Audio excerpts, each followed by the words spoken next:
नक्श ने मिंटू भनोट के लिए कोई चॉइस नहीं छोड़ी थी और अपूर्व धारीवाल ने मिंटू भनोट का सुसाइड कांड पूरी प्लानिंग के साथ रच डाला था। भले ही राघव कपूर इस सुसाइड से सहमत नहीं था, लेकिन उसकी कौन सुनने वाला था। तुम्हें पता है ना कि अगर मैं यहां से कूदा तो मर जाऊंगा। मिंटू भनोट की आंखों में मौत का खौफ साफ नजर आ रहा था। अगर तुम खुद कूदे तो शायद नहीं मरोगे, लेकिन अगर तुम्हारे दादाजी बाहर नहीं आए और उन्होंने अपना सर नहीं झुकाया तो जरूर इस कमरे में तुम्हारी मौत होना तय है। स्ट्रेट फॉरवर्ड अंदाज में जवाब देते हुए नक्श ने कहा। हालांकि अभी इस बात का कंक्लूजन नहीं निकला था कि दयानंद भनोट अपने घर से बाहर आएंगे या नहीं, लेकिन ऐसा लगा जैसे नक्श ने अपना पेशेंस खो दिया था। उसने मिंटू को रिएक्ट करने का मौका तक नहीं दिया और तुरंत ही उसे उठाकर खिड़की से बाहर फेंक दिया। फॉर्चुनेटली मिंटू ने एकदम सही समय पर रिएक्ट किया और जैसे तैसे खिड़की का हिस्सा पकड़ लिया। इस समय मिंटू खिड़की के बाहर झूल रहा था। तुम्हें स्ट्रगल करने की कोई जरूरत नहीं है मास्टर मिंटू। मैं तुम्हें जहां भेजना चाहता हूं वहां भेज कर रहूंगा। जेंटली नक्श ने मिंटू की पकड़ को लूज किया और देखते ही देखते मिंटू एक लंबी चीख के साथ खिड़की से नीचे चला गया। मिंटू के नीचे गिरते ही ग्राउंड फ्लोर पर लोगों का तांता लग गया था। डर के मारे कुछ लोग चीखते चिल्लाते नजर आए। नक्श और राघव कपूर खिड़की के पास ही खड़े थे और उन्हें जमीन पर बड़े अमाउंट में खून नजर आ रहा था। मिंटू भनोट पूरी तरह से मोशनलेस था। किसी को नहीं पता था कि वो जिंदा है या मर गया। वो सीन देखकर राघव कपूर ने गहरी सांस लेना शुरू किया, लेकिन उसके बाद भी वो अपने आप को शांत नहीं रख पा रहा था। किसने सोचा होगा कि इंपीरियल कैपिटल के अमीर बच्चे एक दिन बिल्डिंग की खिड़की से नीचे कूद जाएंगे। नीचे जाओ और मिंटू की कंडीशन चेक करो। अगर वो मरा नहीं है तो नजदीकी हॉस्पिटल को खबर करो। नक्श ने लगातार राघव का कंधा थपथपाते हुए कहा। मैंने तुम्हारी बात नहीं सुनी, इसके लिए मुझे ब्लेम मत करना। भनोट परिवार खुद इस कांड का जिम्मेदार है। ऑफ कोर्स राघव कपूर नक्श की दी गई रिस्पॉन्सिबिलिटी से पीछे नहीं हट सकता था। कौन सही है और कौन गलत है ये जानने का अभी समय नहीं था। तुरंत ही राघव उस कमरे से बाहर निकला और भागते हुए नीचे की तरफ बढ़ा। नक्श फिर से सोफे पर जाकर बैठ गया था। अपूर्व धारीवाल ने नक्श को थम्स अप दिखाते हुए फिर से दारू पीना शुरू किया। तुम वाकई में काफी जेनरस हो। अपूर्व धारीवाल को बिल्कुल भी डर नहीं लग रहा था, बल्कि उसके शब्द तो नक्श की तारीफ से भरे हुए थे। दरअसल तुम्हारा ये स्टेट ऑफ माइंड देखकर मुझे काफी अच्छा लग रहा है। इंपीरियल कैपिटल वो जगह है जो म्यूचुअल डिसेप्शन से भरी हुई है। तुमने मिंटू भनोट को खिड़की से नीचे फेंक दिया, लेकिन तुम्हारे खिलाफ किसी के पास कोई सबूत नहीं है। अच्छा है, लेकिन एक सजेशन और देना चाहता हूं। अगर तुमने अपनी पूरी ताकत का इस्तेमाल नहीं किया तो इस खेल में ज्यादा दिन नहीं टिक पाओगे। चिंटू मखीजा जो साइड में ही खड़ा था, वो इतना डर गया था कि उसका चेहरा पूरा पीला पड़ चुका था। वो अपने घुटने टेकने की कोशिश कर रहा था, लेकिन डर के मारे उससे कुछ हो ही नहीं रहा था। बड़े दुख की बात है, ऑर्डिनरी लोगों की आंखों में मिंटू भनोट और चिंटू मखीजा का बैकग्राउंड जबरदस्त था। कोई भी उन्हें हाथ लगाने की हिम्मत नहीं कर सकता था, लेकिन इंपीरियल कैपिटल के हाई क्लास लोगों के सामने ये लोग कुछ नहीं थे। उनके लिए चिंटू मिंटू का अस्तित्व मैटर ही नहीं करता था। मिंटू भनोट के साथ आज जो कुछ भी हुआ, हाई क्लास लोग उस कांड को मुद्दा बनाते हुए लोगों को एजुकेट करेंगे और उन्हें बताएंगे कि किसके सामने कैसे पेश आना होता है। हालांकि नाइट क्लब में जो कुछ भी हुआ उसे केओस तो होना ही था। जब इंपीरियल कैपिटल के लोगों तक वो खबर पहुंची तो सभी लोग शॉक्ड रह गए थे और नक्श का नाम इंपीरियल कैपिटल की सेकंड रेट फैमिलीज में बहुत पॉपुलर हो गया था। हालांकि एक और बात थी जिस पर किसी का ध्यान नहीं गया। इतना बड़ा कांड होने के बावजूद भी इंपीरियल कैपिटल की गवर्नमेंट ने कोई एक्शन नहीं लिया। सरकार ने किसी को भेजकर वजह जानने की भी कोशिश नहीं की थी। नक्श बेवकूफ नहीं था, वो इसके पीछे की वजह बहुत अच्छे से जान गया था। भले ही नक्श एक पागल कुत्ते की तरह बर्ताव कर रहा था, लेकिन इंपीरियल कैपिटल के लोग उससे नहीं डर रहे थे, बल्कि उन्हें तो नक्श के पीछे मौजूद अपूर्व धारीवाल से डर लग रहा था। इसी के साथ फाइनली नक्श को इंपीरियल कैपिटल में धारीवाल परिवार का स्टेटस बहुत अच्छे से समझ आ गया था। आज रात जो कुछ भी हुआ उससे सोसाइटी की काफी अगली साइड्स पता चली। जब तक किसी ऑर्गेनाइजेशन या फैमिली के पास सर्टेन अमाउंट ऑफ पावर है, वो सामने वाले की स्टेबिलिटी को अफेक्ट कर सकते हैं। एग्जाम्पल के तौर पर आप भनोट परिवार, मखीजा परिवार और मुथ्थू परिवार को ही ले लीजिए। क्या इन फैमिलीज के लड़कों ने इंपीरियल कैपिटल में कोई कांड नहीं किया होगा? जरूर किया होगा, लेकिन अब तक वो बचते बचाते कैसे आ रहे थे? क्योंकि उन लड़कों के पीछे जो ग्रुप या परिवार बैठा है उसका इंपीरियल कैपिटल में अच्छा खासा इन्फ्लुएंस है। अगर वो एम्पायर के आयरन लॉ को सीरियसली अफेक्ट नहीं करते हैं तो उनके एक्शंस कोई मायने नहीं रखते और सरकार भी मुंह बंद कर लेती है। उसका रीजन बहुत ही सिंपल है, करप्शन, जो आग की तरह पूरी दुनिया में फैलता जा रहा है। इस जमाने में हर कोई अपना फायदा देखता है, फिर भले ही वो आम इंसान हो या सरकार। अगर सरकार को किसी पर्टिकुलर परिवार या ऑर्गेनाइजेशन से फायदा हो रहा है तो फिर वो परिवार या ऑर्गेनाइजेशन कुछ भी करे, सरकार मुंह बंद करके बैठी रहेगी। सभी को अपने प्रोग्रेस और डेवलपमेंट की बड़ी है, दुनिया की किसे फिक्र है। मेजर सिचुएशंस में कोई भी कमजोर की बात नहीं सुनता है। सबकी आंखें ताकतवर परिवार या ऑर्गेनाइजेशन पर होती है, उनकी बात सुनी जाती है और कमजोर को दरकिनार कर दिया जाता है। लेकिन कुछ केसेस में इंसान की ताकत ऑर्गेनाइजेशन की ताकत से भी ज्यादा होती है।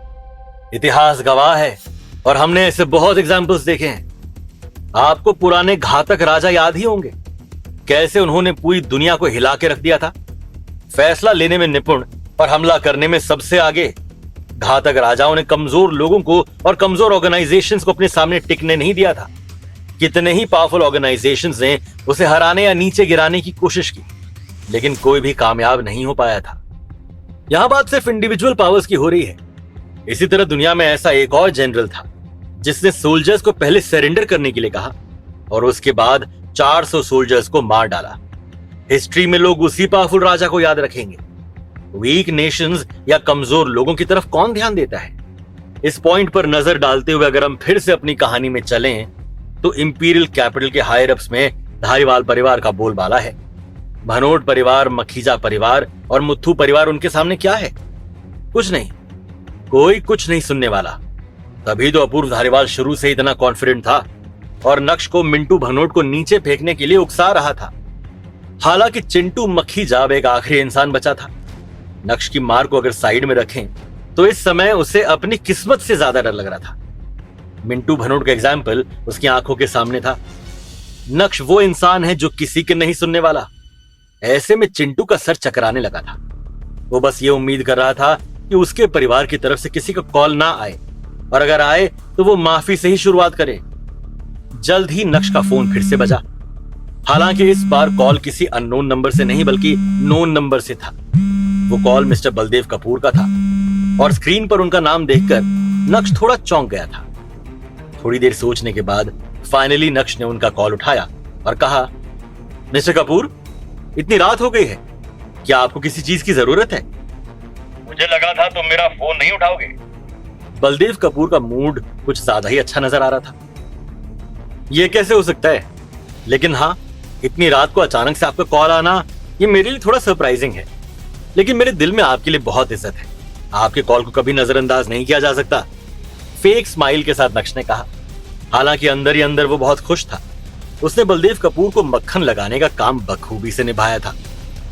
अच्छा, अगर ऐसी बात है तो मेरी थोड़ी और इज्जत करो और चिंटू मखीजा को छोड़ दो। मखीजा परिवार के मुखिया ने पर्सनली मुझे कॉल किया और चिंटू के बिहाफ पर तुमसे माफी मांगने के लिए कहा। धीमी आवाज में बलदेव कपूर ने कहा, मिस्टर कपूर, आपको ये सब करने की कोई जरूरत नहीं है। आप मेरी पर्सनालिटी को बहुत अच्छे से जानते हैं। मैं वाकई में किसी की जान नहीं लेना चाहता। मुझे तो बस मेरे एटीट्यूड से मतलब है। नक्श ने खुले अंदाज में अपने दिल की बात बलदेव कपूर के सामने रखी। मैं अभी अभी इंपीरियल कैपिटल आया हूं और अपने लिए दुश्मनों की फौज क्रिएट नहीं करना चाहता।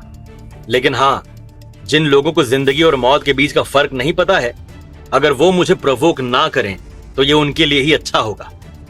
गहरी सांस छोड़ते हुए नक्श ने अपनी बात खत्म की। फोन की दूसरी तरफ बलदेव कपूर शांति से नक्श की बात सुन रहे थे। उन्होंने भी गहरी सांस छोड़ते हुए कहा, मखीजा परिवार का मुझ पे एक एहसान है। मैं उनकी इस रिक्वेस्ट को नजरअंदाज नहीं कर सकता। इस बात को समझो और चिंटू को जाने दो। तुम्हारा यह एहसान मुझ पे उधार रहेगा। ऑलराइट, चूंकि आप कह रहे हैं तो भले ही मैं अप्रिशिएट करूं या ना करूं, लेकिन अगर मैंने आपकी ये बात नहीं मानी तो बहुत ही अनरीजनेबल होगा। भले ही नक्श के मुंह से वो शब्द बाहर आए, लेकिन अंदर ही अंदर नक्श काफी डिसअपॉइंटेड नजर आया। आफ्टर ऑल, उसे मखीजा परिवार के मुखिया या बाकी लोगों से बात करने का मौका ही नहीं मिला था और चिंटू की रिहाई की सिफारिश आ गई। आज रात भले ही नक्श के एक्शंस काफी क्रेजी थे, लेकिन सब कुछ उसके कंट्रोल में था। बलदेव कपूर से लेकर नागेश कपूर तक सभी ने नक्श को समझाया था कि इंपीरियल कैपिटल का कुआं बहुत ही गहरा है और वहां अच्छे अच्छे मगरमच्छ भी जिंदा नहीं रह पाते हैं। नक्श भी इस बात को बहुत अच्छे से समझ गया था। वो जान गया था कि अगर उसे इंपीरियल कैपिटल में अपनी दुनिया बनानी है तो वो स्टेप बाय स्टेप चलकर कुछ नहीं कर सकता है। उसे जल्दी चलना होगा या भागना होगा, लेकिन उससे भी पहले उसे अपनी रेपुटेशन सेट करनी होगी। हालांकि नक्श आज रात खाली हाथ नहीं लौट रहा था। मुथ्थू परिवार के मुखिया उससे माफी मांग चुके थे। मखीजा परिवार के मुखिया ने बलदेव कपूर से माफी मांगने के लिए कहा था और मिंटू को वो खिड़की से नीचे फेंक चुका था। इंपीरियल कैपिटल आते ही नक्श का नाम छाने लगा था। ऑलमोस्ट उसका एक लेवल पूरा होने के कगार पर था। तुम यहां से जा सकते हो। नक्श ने अपना फोन साइड में रखा और दरवाजे की तरफ इशारा करते हुए चिंटू से कहा। मैं? तुम वाकई में मुझे यहां से जाने दे रहे हो? चिंटू को अपने कान पर यकीन नहीं हो रहा था। वो काफी सरप्राइज नजर आया। तुम मखीजा परिवार के लोग वाकई में बहुत स्मार्ट हो। तुम्हें पता है कि मुझसे पीछा छुड़ाने के लिए तुम्हें किसका हाथ पकड़ना है। नक्श ने चिंटू की तरफ देखा तक नहीं और कंटिन्यू करते हुए कहा, अगर तुम ऐसे घुटने टेक कर नीचे बैठने में कंफर्टेबल फील कर रहे हो तो इसी तरह बैठे रहो। वैसे भी मखीजा परिवार के मुखिया के पास बहुत पैसा है। तुम्हारी टांगों को कुछ हो गया तो नहीं लगवा देंगे। कौन सी बड़ी बात है? चिंटू ने कोई जवाब नहीं दिया। धीरे धीरे हिम्मत करते हुए उसने जमीन से उठने की कोशिश की और जैसे ही वो खड़ा हुआ वैसे ही लंगड़ाते हुए वहां से भाग निकला।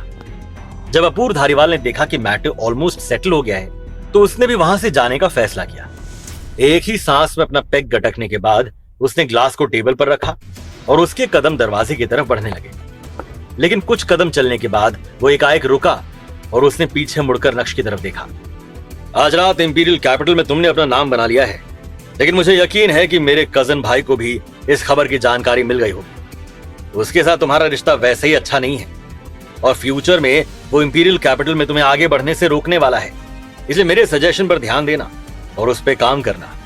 भीनी मुस्कान के साथ अपूर्व धारीवाल ने कहा, फ्यूचर के लिए अपना एक अच्छा प्लान सेट करो और उस पर अमल करो। जब भी समय मिले तो मुझे दारू पिलाना मत भूलना।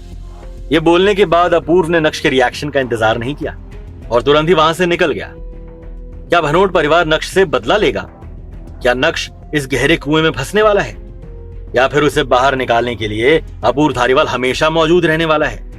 क्या नक्श और अपूर्व की जोड़ी इंपीरियल कैपिटल में गदर मचाने वाली है या फिर नक्श अकेला सुल्तान बनने के सपने देख रहा है? आगे इंपीरियल कैपिटल में क्या होगा? क्या नक्श की लंका लगेगी? जानने के लिए सुनिए इंस्टा एम्पायर सिर्फ और सिर्फ पॉकेट एफएम पर।